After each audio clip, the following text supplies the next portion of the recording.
Welcome to Conversations at Wadley. This is one of those rare occasions when the Wadley community, the village of Wadley, has the opportunity to sit in the presence of an esteemed elder. And I speak of none other than Ms. Adelaide Sanford, Regent Dr. Sanford. It has been said that we define ourselves in relationship to our heroes and sheroes. And this is a hero, shero. So I feel humbled and blessed to sit in the presence of this august elder. I'd like to welcome you to the village of Harlem. There are individuals who, for whatever reasons, may not be aware of who you are. So if you please, I'd like us to begin with a brief biographical sketch of you. Oh, golly. I think first that I should tell you that I answer to the name Adelaide Luvinia Hines Sanford. If you call me any of those names, I would answer. But in reality, I can never know what my name is. I can never know what my ancestors would have called me. For the names that I have are names that grew out of the experience of chattel slavery in this country. So I answer to that name, but I've often wondered, what would my name have been if my grandparents, who were chattel slaves in this country, by the laws of this country, had been able to remain on the warm, moist continent of Africa? So I identify myself by saying, first of all, I am an African living in America. I am a wife, a mother, grandmother. I'm also a sister, and I'm a sister-in-law, and I have many, many, many, many children, not just children born of my body, but children for whom I have a responsibility. For in the African tradition, an elder is more than just being old. An elder is a person who accepts responsibility, who's mandated to speak the truth, in spite of how harsh that truth may be. In spite of the fact that it may make people uncomfortable, there are people that the truth will give comfort to. So an elder in the African tradition embraces the fact that you have lived long enough to have patience, to have love for those who do not even know that they need to be loved, and that you have a responsibility to forgive those who don't even know that they need to be forgiven in order for your own self's sake. So I would tell you that I have worked in public education since 1950 when I started teaching. So this is my 54th year. And sometimes I'm embarrassed to say that I'm an educator because I don't think, for the most part, that educators have done what they should do in America. There's a wonderful passage that was written by the head of the American Indian Company. It was an organization developed by the American government to give some measure of respect and justice to the Native Americans from whom the colonizer took the land.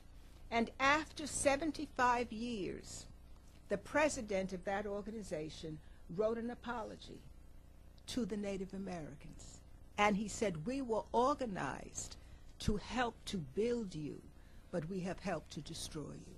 And very often I think that, unfortunately, educators in America have not done justice by all of the American people. So I feel a deep responsibility to speak the truth in the name of education, which means education leads out of.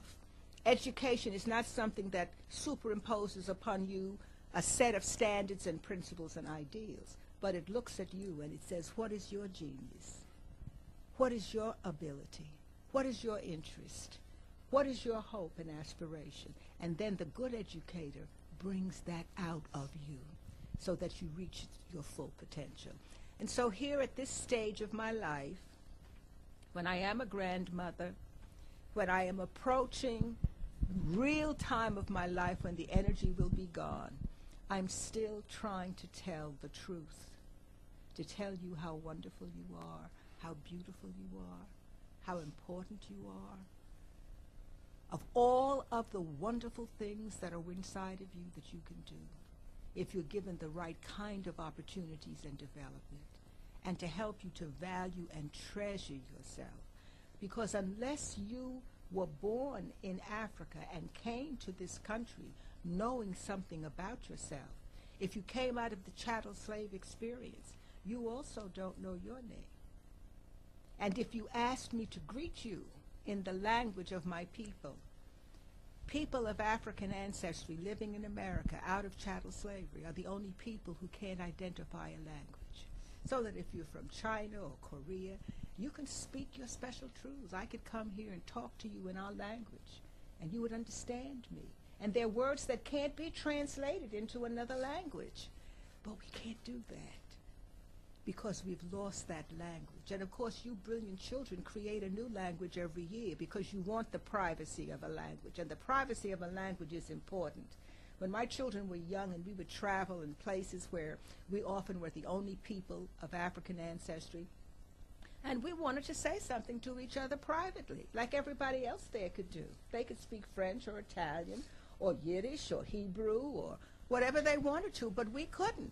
And so because we were the only ones there, people would look at us. And so we would make up a language so that we could talk to each other in public places and people wouldn't know what we were saying. And it was fun to do. And after a while, we really had a standard set of words that we would use, and we would order, and people would look at us. We don't look strangely at other people who have their own language. So all of that is to tell you what I am about. I'm an elder responsible for you. Because in the African tradition, education is a core principle. And the second core principle is responsibility for the children. So even though you've never seen me before, for the 18 years that I've been on the Board of Regents, I've been talking about you. I've been talking about your beauty. I've been talking about your handsomeness. I've been talking about your gifts. I've been talking about the promise that America must keep for you. And I've been trying to make America keep that promise. Apropos of those comments, how do you assess the condition of education for children of color in the city of New York? Much, much, much off the aim. And I have spoken to the Chancellor at his invitation about this. It isn't a change in programs. It isn't a change in whether you put up a sign on the wall or whether you teach math at a certain period or reading. That's only a part of it. The main thing is, what do the people who work with the children think about the children? If you value the children, if you see their genius and potential, if you realize that they haven't had access, that their parents haven't had access to opportunities for jobs, for opportunities for making wealth, not money, but wealth. The difference between wealth and money, when you have wealth, your money makes money for you. And we haven't had access to that. We haven't had access to health services. We haven't had access to housing.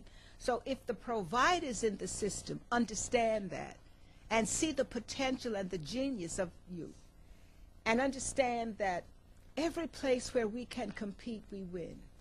You give any person of African ancestry a ball, a tennis ball, a golf ball, a basketball, a football, they excel, don't they? Don't they? They excel. They're not trying to close the gap between the performance of the white athlete. They're trying to set a new standard. And very often, the people who work with our children don't know that the genius is there. The same thing, the inventions, the collaborations, the scientists, the musicians that have come out of our culture have come in spite of not having access. And so the condition of education in New York City is still not providing the access that should be there.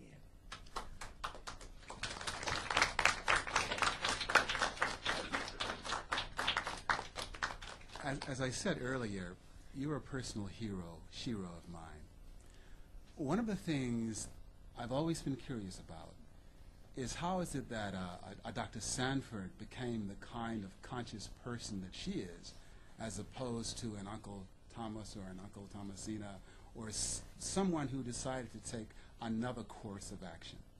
What was there about your life that made you decide to be the kind of committed person that you are? I don't know if it was a decision that I made. It was a compulsion that I felt from the time that I was a child. I used to pray to be able to do something for my people. I don't know where that came from. But I do know this. The fact that my grandparents were chattel slaves and talked about their experience as chattel slaves, I had that wonderful richness of experience.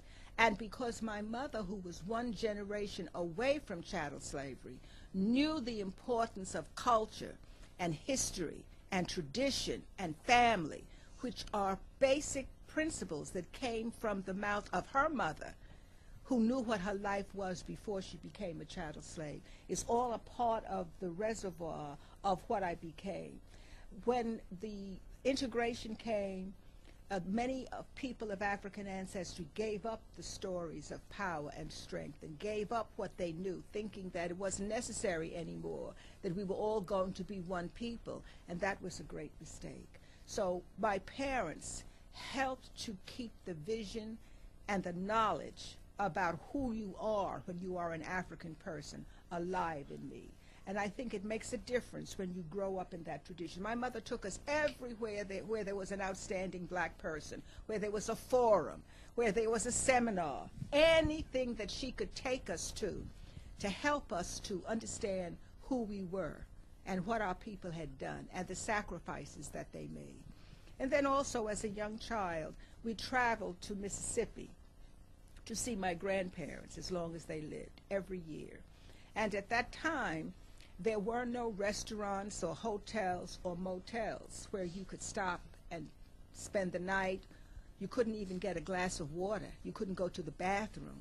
So over those 10 or 15 years that we traveled from New York to Mississippi, my mother would drive because the trains were segregated. You had to sit behind a black curtain with the soot in your face, and it was expensive, and you couldn't eat on the train. So my mother would take us in her car, the three of us, and drive from New York to Mississippi, which was about 5 days, because she'd stop at night, because you never knew when the Ku Klux Klan would be out at night. That's why many older people of African ancestry are afraid of night, because that's when the Klan rode. But the wonderful thing was every night we would stop where there was a church. She had that all mapped out. When we left one town, they would tell her the next town where there was a church. And when we got to that town and to that church, the minister and the people of that church would give us a place to stay. If they had to get out of their beds and sleep on a pallet, and they would give you lunch. If they had a watermelon patch or a melon patch, or they had ham, you'd have ham sandwiches and melon. But if they had a chicken foot in a hoe cake, they gave it to you. And that gave in my heart a love for our people. I never saw them again. I wouldn't know their names. But every year for 15 years, our people took care of us. So that gave me a deep love for our people and a trust in them and a belief in them. We were not afraid of each other. We welcomed each other. We cared about each other. And I have kept that alive in my heart. And we're blessed that you have. We're going to give these young brothers and sisters in the audience a chance to ask you some questions, but I have a couple of others with regards to what a friend of mine calls the Board of Ed. To paraphrase him, he calls the Board of Ed the Board of Dread. I'm wondering, what is your response to the fact that there's no longer what we call social promotions and the kind of testing that now occurs in the 8th and 3rd and 4th grades? Are those kinds of things beneficial? Do they unfairly penalize children of color? Do you think that they should be continued or discontinued? I was very much opposed to the third grade instrumentality of using a single test. Because suppose you didn't have a certified teacher, or suppose the teacher didn't understand you, didn't know anything about you, didn't respect you, or suppose you didn't have a textbook. There were 7 high schools in New York City where there were no labs, and the children had to take the biology regents. I felt that putting the total responsibility on the child was absolutely dangerous, because it did not divide the responsibility for pupil achievement to the system. I also felt that there is an irrevocable connection between health and academic success. So children who needed vision screening, I don't mean just near and farsightedness. I mean, could you scan? Do your 2 eyes focus the same? Can you read from right to left? Do you have mirror vision? Do you read the other way? Or do you have a hearing loss? Or do you have sickle cell? Or do you have lead poisoning? Or are there major family health problems? If the child doesn't have asthma, if the mother has asthma, that affects the child. If there is diabetes in the family, or if there is mental health problems, people who are depressed and incapacitated by depression, that affects a child. And so I felt that just using a child's score was very simplistic, very, very educationally unsound. And people who have been successful with children said that, not just children at risk or children who live in socioeconomic deprivation, but educators who work with children who have every privilege wouldn't think of using a single test score. Why, you might be allergic and have an allergic attack that day, or you may have hay fever. Anything can keep you from performing well on a test for a single day. So I was not in favor of that, and I still am not, even though I know they did give the vision screenings, because it took a long time. We don't know how many of the children had vision problems. They did not do hearing screenings, lead poison, sickle cell, juvenile diabetes, the multiplicity of health problems, and depression. In the middle schools of New York City, the greatest health issue is depression. Before these young people ask you some questions, I have another question with respect to the number of low-performing schools that exist in this city. Is there any prescription that you might prescribe or suggest to those that run these schools? Schools have been underachieving in New York City for 60 years. There wasn't the label applied to them as being low-performing. I was on the Board of Regents when the designation low-performing came. It was an interesting effort to look at a low-performing school rather than failing students, because historically it had always been termed as failing students. The reading scores were in the papers, but it didn't say that the school was low-performing. It said the children were. So you'd be surprised how long it took the Board of Regents to embrace the fact that you cannot have successful teachers, successful assistant principals, successful school boards, successful regents, and only children fail. Took 8 years to use the term low performing. Now, at the same time, when we first used that term, I visited every low performing school in the state of New York personally, because I chaired the committee. And there was a pattern. 70% of the teachers uncertified, or certified but not teaching in their certification area. No librarians in the building. Very few technological computers, microscopes.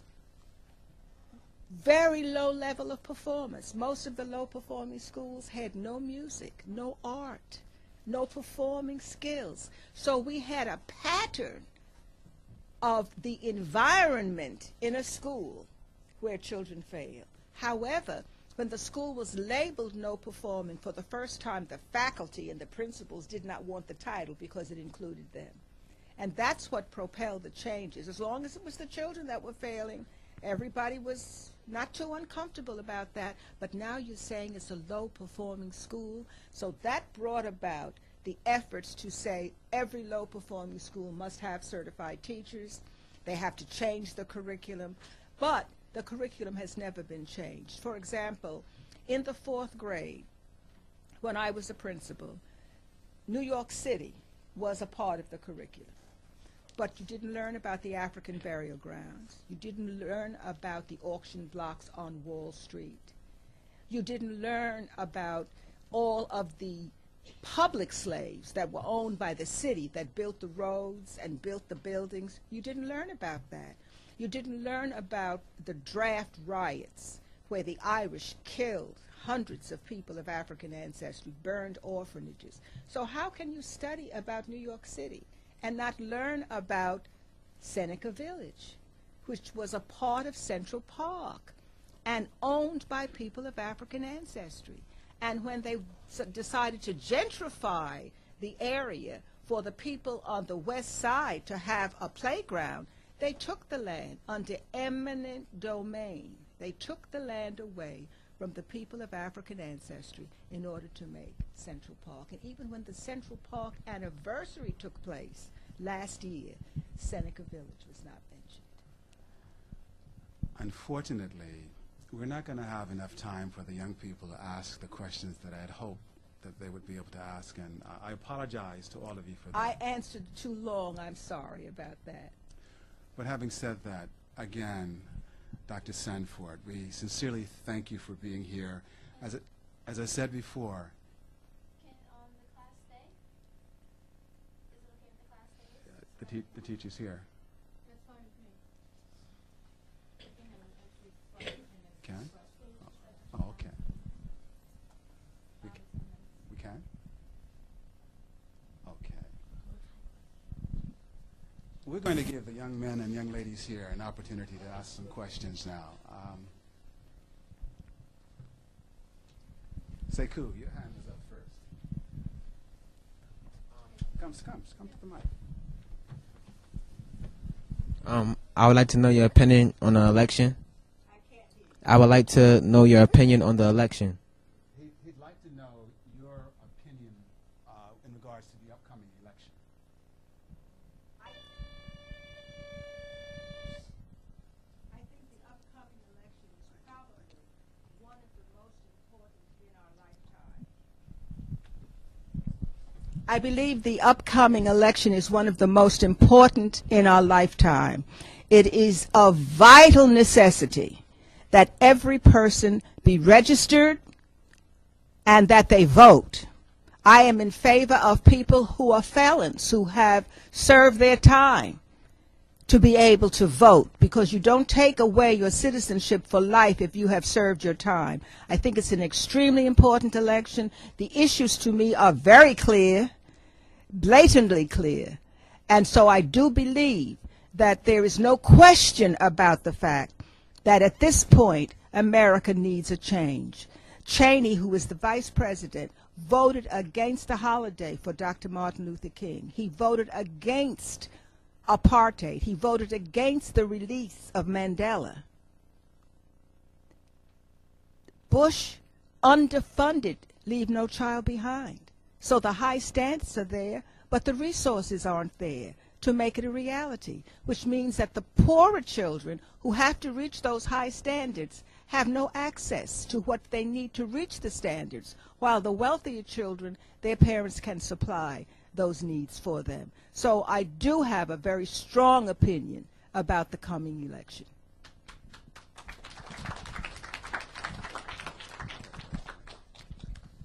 When you were a kid, who did you admire and why?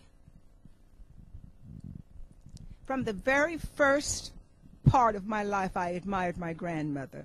I used to ask her, why did she want to live? Why didn't she take her life? Why didn't she run away? Because I couldn't understand how you could survive that daily feeling of not having your own name, no language, being removed from your family and everyone that you knew. And she said that it was because of her hopes for me, even though I wasn't born, and even though her children weren't born. She saw far into the future, and had hopes for what my life would be. And that's what kept her surviving. So she was my first heroine. And then, of course, Harriet Tubman, because after she became free, she wasn't satisfied with being free. She went back to bring freedom to other people. Those were my two heroines. Today, it's Osceola McCarty. Do you know her? She's the woman who was a washerwoman in Mississippi, didn't have a chance to go to school. She washed clothes, not with a washing machine, but on a scrub board. But she saved up $150,000 and took it to the college so that young people who didn't have a chance of African ancestry could go to college. And I said, if she could save up $150,000 washing clothes, how many of us of African ancestry who have a job and make a good living could put something aside for someone to have a chance? So she's my other heroine.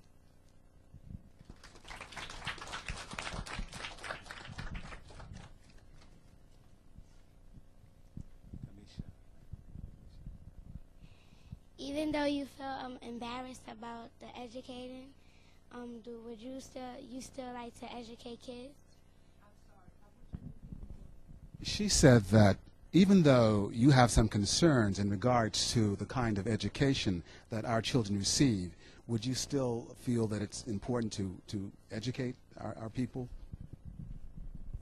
Education is the only solution to many of the issues that face us in terms of poverty, in terms of being able to have a house and be able to raise your children. Education is vital. It should be the right education, but I think you have to take the education as it's presented to you and make the best of it, and then go on to educate yourself. You see, with libraries and computers now, you're not school dependent anymore. Many years ago, children only had the information that they got in school. But today, with libraries and museums and historiological associations and Schomburg Library and Langston Hughes Library and National Black Theater and Dance Theater of Harlem and the programs that you have here, you're not limited to what you learn in school. Get everything you can out of the school experience. Be as smart as you can be. Don't challenge the teacher. Let some adult challenge the teacher, and then go on and continue to be educated as long as you live. I still read. I still take courses. I still study, because life is growing and changing, and you have to be able to keep up with it. Education is profoundly important. Stay in school. Go to class. Be a good student. Don't challenge the teacher. My mother used to tell us, when you have a test, just write down, the teacher said Columbus discovered America. Doesn't mean you believe it, but she can't fail you if you say it like that. So that's what you do. Some of what you read you may not feel is true. Don't challenge the teacher. You can't challenge power at this point. You can say, this is what the book said, or this is what the teacher said. But in the meantime, you will know that he was simply a lost Italian.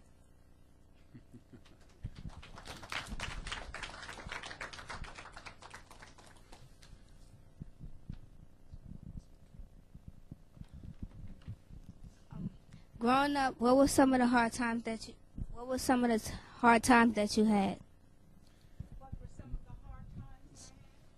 Some of the difficult, exactly. What are some of the difficult times that you had? One of the most difficult times in my life was a very private difficulty. My father was in the Navy, and when he came out of the Navy, my parents moved to New York. He had been at Newport, Rhode Island. That's where he was stationed when he came out of the Navy. But when he came to New York in the 20s, he could not get a job. And in America, if you can't work and you live in an urban setting, you can't build your own house, you can't raise your chickens and pigs and cows, you can't raise your own vegetables and fruit. So if you can't work, you can't live. If you lived in the wooded area, agrarian society, you can build your house. You can raise your food and vegetables and animals. But in New York, he couldn't work. He couldn't get a job, in spite of the fact that he was a college graduate and a veteran. And it broke his spirit. he felt less than a man because he couldn't get a job. He couldn't support his family. My mother was a gifted dressmaker, and she was able to sew and make a living. The contrast between her ability to work and his inability to work did something to his personality, and that was very painful for me. Then in school, I was always a good student, but my brother, who was a dermatologist, and he did the operations on the Japanese babies that were in embryo during the Hiroshima bombings because they needed a doctor who could work with skin of color. But when he was in school, my mother was told, don't encourage him to be a doctor. That's not his reality. And they said the same thing to my sister when she came along. They told my mother, don't encourage her to go to college. Now, by the time I came along, they knew what my mother would say. So they didn't tell me that I wasn't college material, but they would tell the other children, don't let Adelaide Hines always get the highest mark in this class. She might as well have called me stupid, because she challenged the other children. So those were not comfortable times. But I was so well prepared at home. My mother told me, and my sister and my brother, don't expect the world to love you. Come home for the loving. And we always knew that we could come home where there was love and food and warmth, regardless to how harsh the world was outside.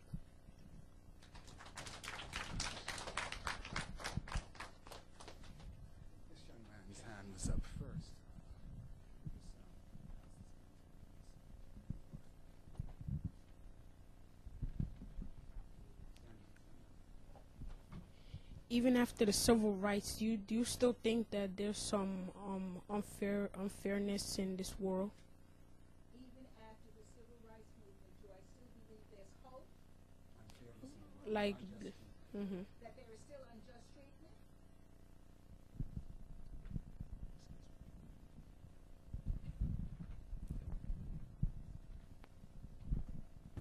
Interestingly enough, after slavery, that's when the lynching started. Because before, when you were a chattel slave, you were too valuable to be lynched. But after freedom came, that's when the lynching and the Jim Crow and all of the bias came about, because you no longer could be used free of charge. So after the civil rights movement, when more people of African ancestry came into their sense of what they had to do to be free in America, I think the historical oppressor became more entrenched. And so racism became more subtle, such as not giving the children in the urban settings teachers that were qualified and that understood them. It became more subtle, but very, very much more entrenched. So I do believe that after the civil rights movement, there were those who felt it's going to be all right now.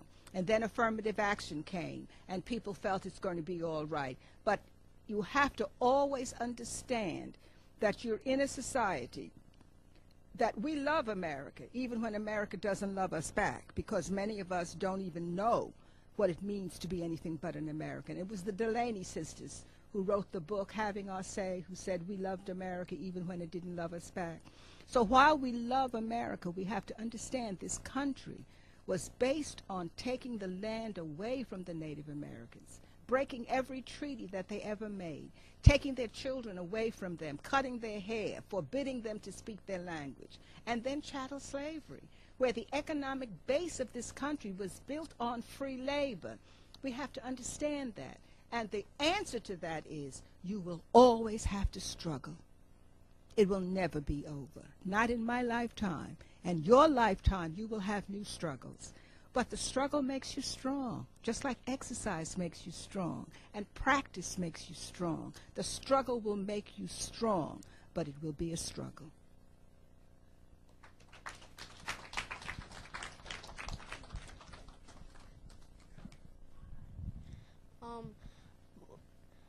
Would you like to pass on the things that you know to a person so they could tell to other people?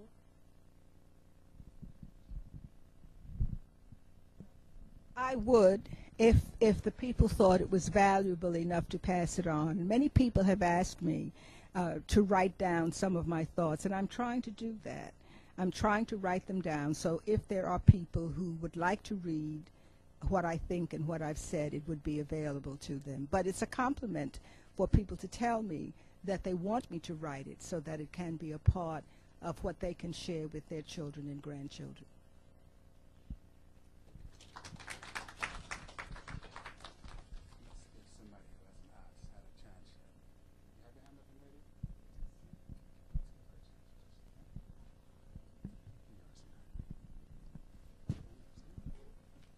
I was gonna ask if do you think the students are still getting the right education? If the students are still getting the proper education.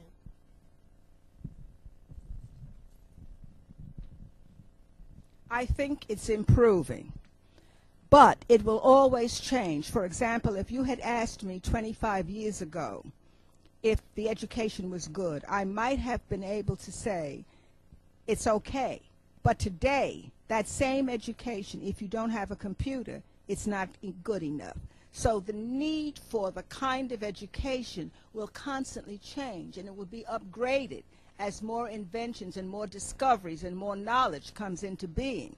And so it is not what it should be. It's improving, but it will have to continue to grow and improve as more and more information becomes available. And you can understand that with the computer. 25 years ago, that was not an issue. But today it is. You cannot have a good educational program that doesn't give you computer literacy, not just in looking at programs that somebody has written, but writing your own programs. You have to have music, and music is growing and enlarging, and instrumentation is changing. So education will always have to grow as the world grows. Right now, it's better, but it's not enough. Once again, Dr. Sanford, we sincerely thank you for being here today. If, in fact, these young people can aspire to your example, I think we're in good shape. So thank you. Have a good afternoon.